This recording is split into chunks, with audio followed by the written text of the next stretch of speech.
Hello বন্ধুরা, welcome to my new blog. দেখতেই পারছো সকাল সকাল একদম রেডি হয়ে বেরিয়ে পড়েছি মন্দিরের উদ্দেশ্যে, যেহেতু আজকে মনসা পুজো। আমার মা অবশ্যই আগে বেরিয়ে গেছে মন্দিরের পথে।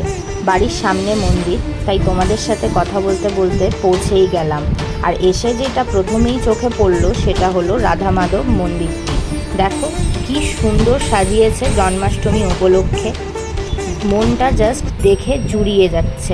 খুব সুন্দর জামা পরিয়েছে রাধা মাধবকে। কাল যেহেতু জন্মাষ্টমী ছিল আর আমিও একটু বাড়ির পুজোতে ব্যস্ত ছিলাম, তাই আসতে পারিনি, না হলে কালকেই তোমাদের এত সুন্দর সাজানো দেখাতে পারতাম। আর এইদিকে মনসা পুজো দিতে ভক্তগণ এক এক করে আসছে, আর আমিও আমাদের পুজোর থালাটা সাজিয়ে নিচ্ছি, আর আমার মা দুধটা সরাতে ঢেলে নিচ্ছে। যাই হোক, পুজোর থালা সাজানো হয়ে গেছে, আর মা কালীকে দেখো কত সুন্দর লাগছে বেনারসি শাড়িটি পরে। এই মন্দিরটা যেহেতু আমাদের বাড়ির কাছেই, তাই সব পুজোতেই আমরা এই মন্দিরটাতেই আসি। এই যে সবাই মা মনসার দর্শন করে নাও। এই যে ঠাকুর মশাই আমাদের পুজোর থালাটা নিবেদন করে দিচ্ছিল, তারপর অঞ্জলি দিয়ে দিলাম।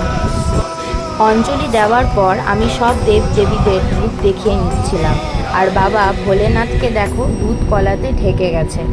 তারপর আমি মোমবাতি জ্বালিয়ে নিলাম, আর এই মোমবাতি জ্বালাতে গিয়ে আমি প্রায় সব মোমবাতি জ্বালিয়ে দিই, কারণ আমি মনে করি ভক্তরা নিজের ভক্তি দিয়ে জ্বালিয়ে যায়, আর সেই মোমবাতি যদি নিভে যায় আমারও খারাপ লাগে।